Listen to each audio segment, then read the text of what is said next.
if I were to draw like an infograph of like how much we talk about bourbon and then how much we talk about bikes, it's definitely way more bikes. Within the show. Within the show. And then within your channel. Yeah, then it's almost mostly bikes. It's like maybe 1% bourbon. Welcome back, everybody, to another episode of Bikes and Bourbon. I'm Russ from The Path Less Pedaled. And I'm Toffer from The Bike Path. And today we're going to talk, as always, we're going to review, taste some bourbon, and talk about bikes. Yep. What are we trying today? We are trying Colonel Taylor's small batch bourbon. This was, I picked this up off the shelf because I heard Kyle Kelly mention it. Cool, from Golden Saddle. Yeah, from Golden Saddle in your PLP talk. I was pour you first, pour for others first, I guess. And today we are only doing one bourbon. Yep. Because we decided doing a show is going to be financially unsustainable. Yeah, we have other projects we want to do. This is bourbon. It smells like bourbon. You know, this is like not like it's just bourbon, but like it has those bourbon notes. This is bourbon. Yeah. Like, I feel like this is like. I do feel like it's really high in the alcohol content on the nose. Like, yeah. What is this? This is like 100 proof. 100 proof, 50% alcohol by volume. So yeah, I mean. It's pretty other things we've done are, get down to 43 and stuff. So I mean, this is like on the higher end of. I think this has like a baseline for me. Well, it's just like a good reset or something. Like if you're if I was drinking some, like we were talking about like the High West Double Rye, something like that. Like that, you're like, oh, I'm getting into like crazy rye, or I don't know, like, or even like for me, like the Irish whiskeys can be sweeter and stuff, and like this to me kind of is like for my palate. It's like a balancer. It's like keeps you centered. This is cute. I'm getting a lot of wood, and it's got this really kind of velvety feeling on the tongue. And there is sweetness, but it's not like candy sweet. It's kind of, just a nice subdued sweetness to it. I feel like because it's 50% alcohol, like I mean that lets you know. Yeah. Lets you know you're drinking a bourbon. So the first thing we're going to talk about is a new trailer for a movie that hasn't been released yet. Obviously, it's a trailer. By Jay Ritchie. It was a bike packing trip he did in the Peruvian Andes. Yes, it's called El Silencio. Yep. I believe. Yeah. And it's him, Cass, Daniel from Tumbleweed, and Pepper. She's I think that's her name. I think her Instagram is Bike Book Brew. Trailer just dropped. That's lingo, right? Trailers drop or trailers drop. Yeah. So do sick edits drop as well? Yeah. So everything just kind of like if it's on, like oops, there it is. So it was on the Radavus, and we just watched it. You guys should check it out. What I liked about it was like the first couple seconds you actually saw Peruvians. I feel like lots of bike packing films or videos or whatever that take place in foreign countries, you never see the people that live there. That at least caught my eye. I was like, oh, okay, so there's a little bit of, hopefully they interacted with more people in the final film. Yeah, well, one thing about the trailer is that it's silent. There's music. Right. But otherwise, there's no talking, there's no voiceover. Right. We know they're in they're in the Peruvian Andes because at the end, a title screen comes up that says like El Silencio. Yes. So it's hard to know what the tension crux thing, what's going on. Right.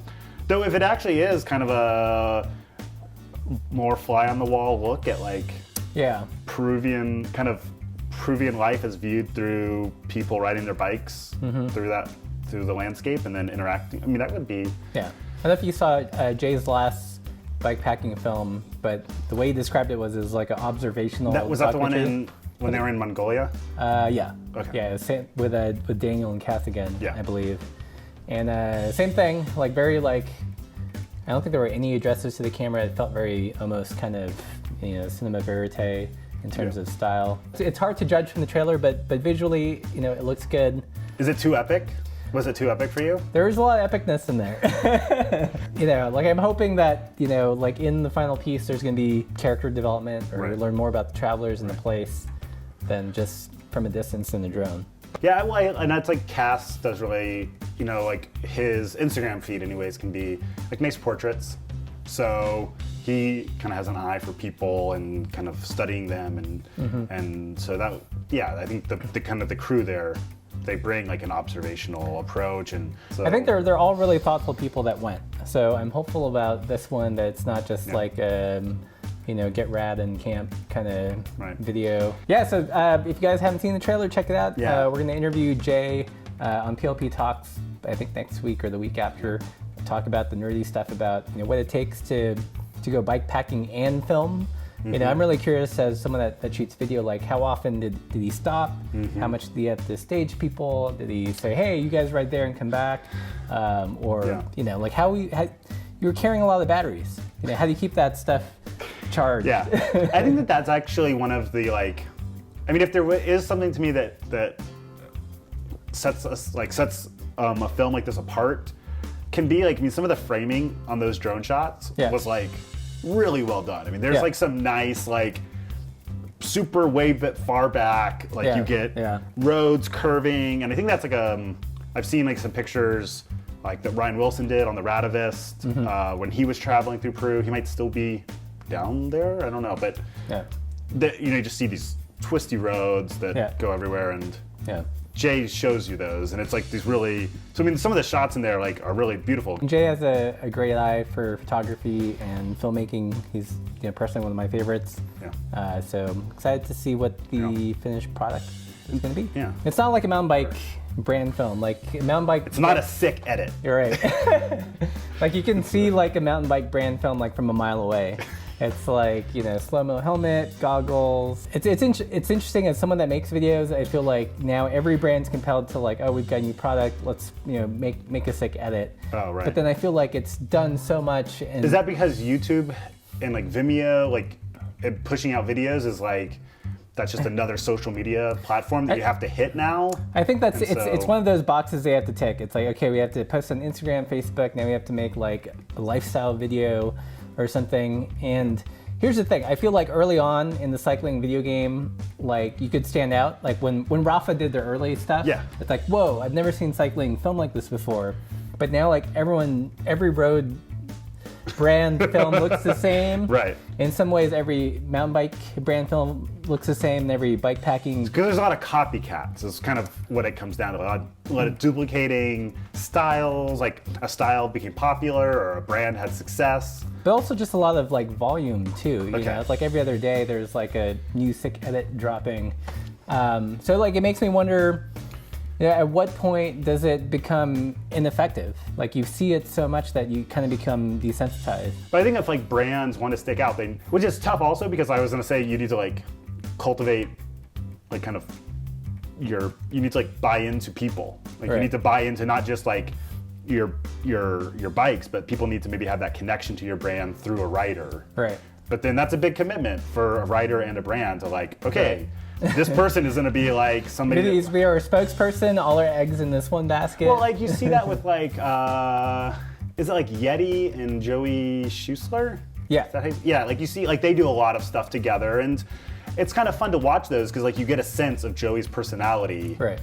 If you watch a lot of those, you kind of learn a style, like his style, and how it fits with Yeti, and like so you kind of get personality there, and so those feel like more like you're getting a personality, compared to just helmet, goggles, sick edit, bike that can do can do skids, and I've done like both kinds of videos where it's like, okay, this is kind of gonna be like I've totally missed your sick edit.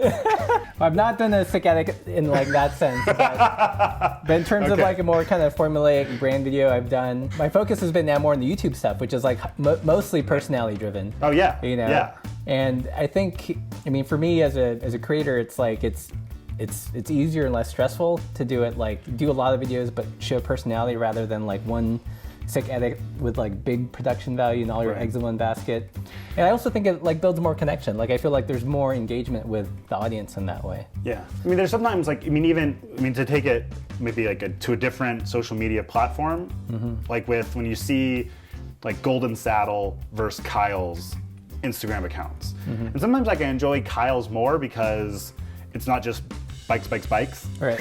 It's like, oh, Kyle's a person, and like, he likes pizza. Right. And you're like, I like pizza too. Like, I think he's obsessed with pizza. But yeah, I feel like the expectation is different. And like, it maybe used to be the case that like brands or businesses in general could like speak from like the corporate voice from behind the logo. Right. But now it's like everything is like social, and you expect to be able to contact someone right away and have conversation. So yeah, like you said, there's like a need to see the people behind like the corporate logos and stuff. You'll do some pouring and I'll do some reading. Yep, let's get into some, are these viewer comments? These are viewer comments. Viewer comments. So let's see. We'll start with... These terrify me and thrill me at the same time. Okay. So we'll start with Loren Sigel. Another entertaining video. Keep it up, you guys. The evolution of Topher has been interesting, from shy and hesitant to fluid and supple. Yep. You're coming out, you're blossoming on camera. It'd be interesting to get a tour of his arm tattoos and stories behind them. Yeah.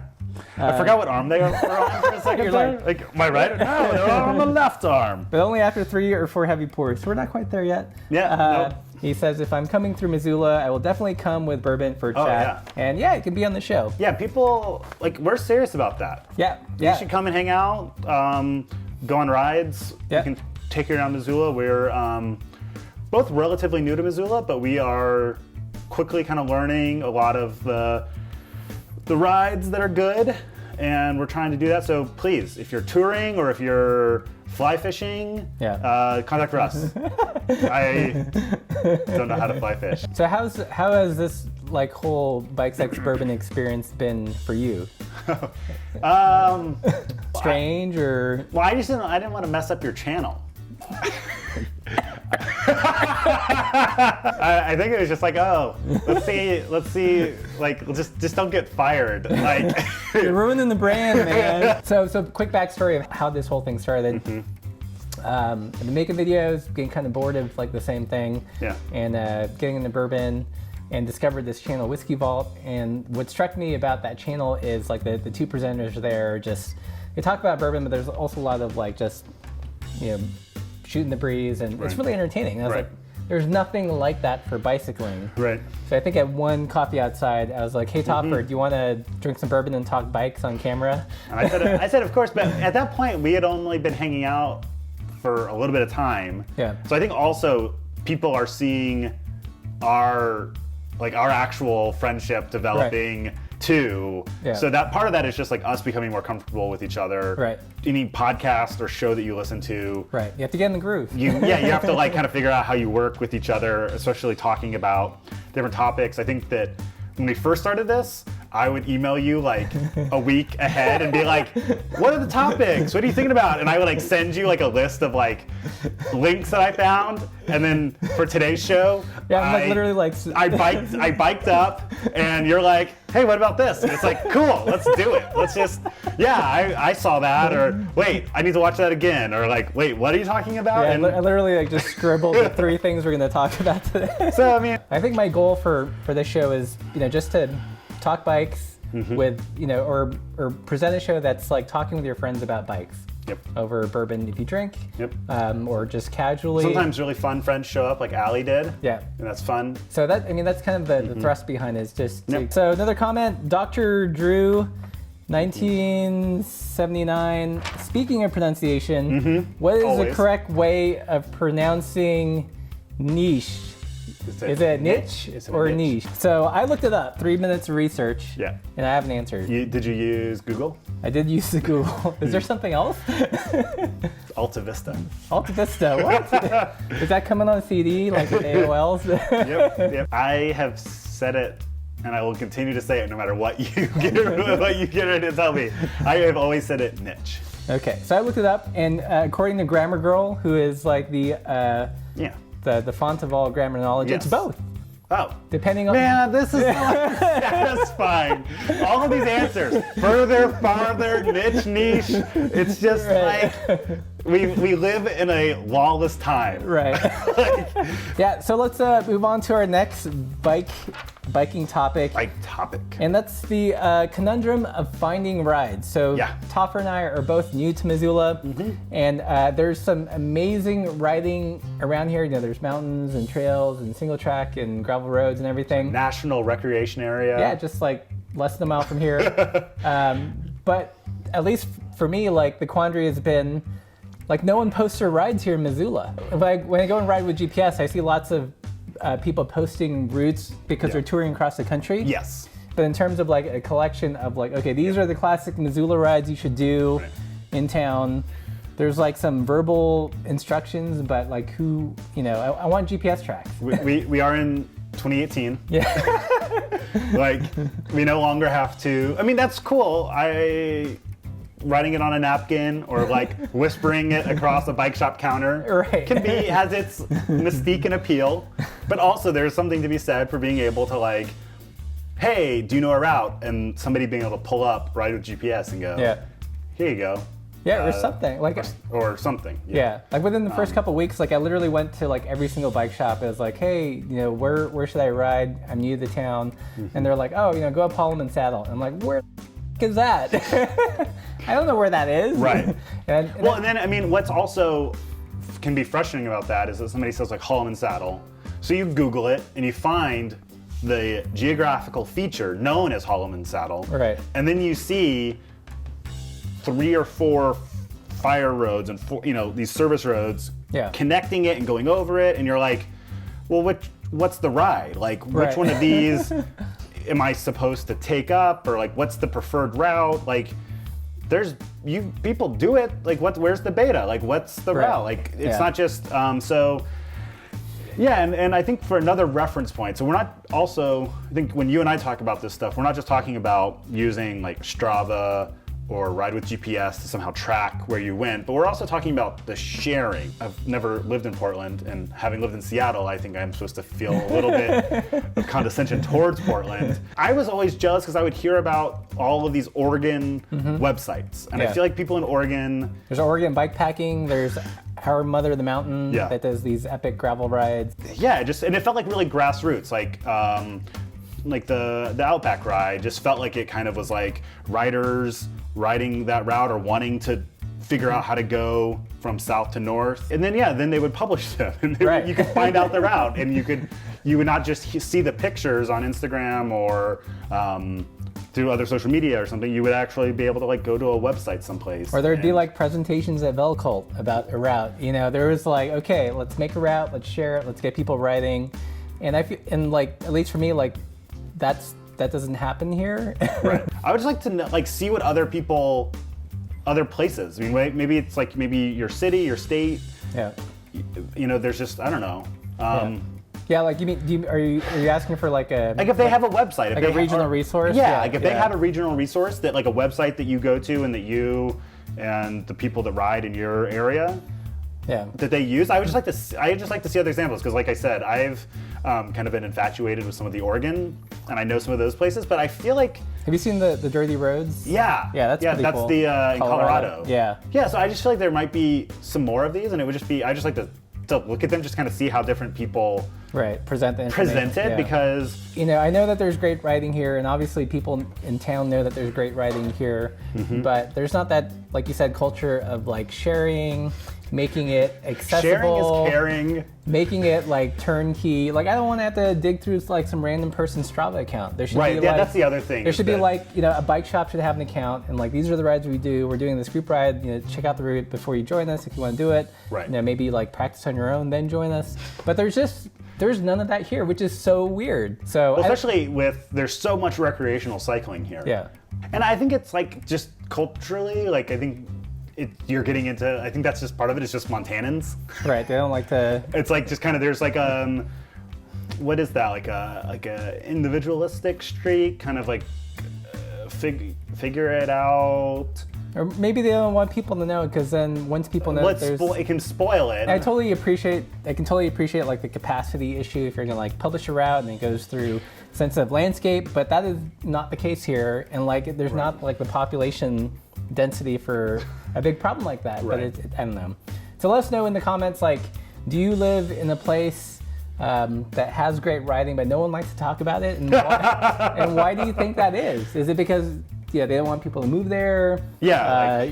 You know, it's not like fishing. It's like, I'm not gonna give away my honey holes because, like, you know, 5 anglers at the same spot's gonna kill the place, but like 5 riders on a gravel road is not gonna like all of a sudden make that ride terrible, you know? Right. Yeah, that's a great point. It's definitely, there's some, it's not like fishing. No. Where that could really, And also let us know, like, what is your favorite, I guess, mapping or route sharing website to use? Do you use Strava? Do you use Ride with GPS? Do you use Black River, Map My Ride? I don't know what. Well, let's move on to more comments. More comments.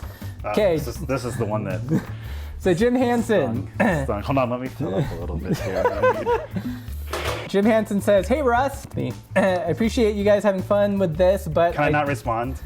I'll respond. He's talking to me, buddy. But I don't have any interest in bourbon. Sorry if that's sad. It's not sad. It's not sad. You do you. Yeah. As a novice aspiring bike packer who mostly lives vicariously through your videos, thank you. I'm here for your bike stuff. Just some honest feedback. I appreciate your comment. You know, if bourbon is not your thing, that's fine. But if I were to draw like an infographic of like how much we talk about bourbon and then how much we talk about bikes, it's definitely way more bikes. Within the show. And then within your channel. Yeah, then it's almost mostly bikes. It's like maybe 1% bourbon. It's very watered down. Yeah, this is not a 50% bourbon. No, it's not like Clockwork Orange. You know, I'm not like, coming to your house and open your eyeballs or anything. Like, if you don't want to watch it, don't watch it. Like, I don't get like, I hate this thing, I'm not going to watch it. And they leave a comment. It's like... If I am watching a video on YouTube and I am done watching it, like, and it's not over, and I'm no longer interested, I just move on. Just because you hit play doesn't mean you have to watch it all the way through if you don't like it. It's a long show, I get it. Yeah, I hope that the bourbon doesn't interfere with people's bike enjoyment. Yeah, and if you don't like the show, there are 4 other videos a week that you can enjoy that are bourbon free. Are they bourbon free? On camera, they're bourbon free. I usually hit the bourbon after the comments start rolling in. Okay. Let's look at the big bike channels. There's GCN, these British roadies, very serious, no sense of humor. Oh, no, actually, they're actually kind of funny sometimes. Yeah. It's just so dry. Yeah, so dry. It's British. Oh. But like in terms of just like having that, recreating that feeling of like. However many British viewers. Yeah. Thumbs down. Boom. that just got like immediately. They were just like, oh, what? Racist. So yeah, it's we want to recreate the environment of like, hey, you're hanging out with your buddies, just shooting the breeze, talking about bikes. Yep. Keeping things supple. So let's do one more comment, then we'll go into our last topic. This one's a longish comment. I'm gonna kind of paraphrase parts. Dang, I forgot. I didn't include his name in the comment. You know who you are. I think it's Rob Ludsky, I want to say.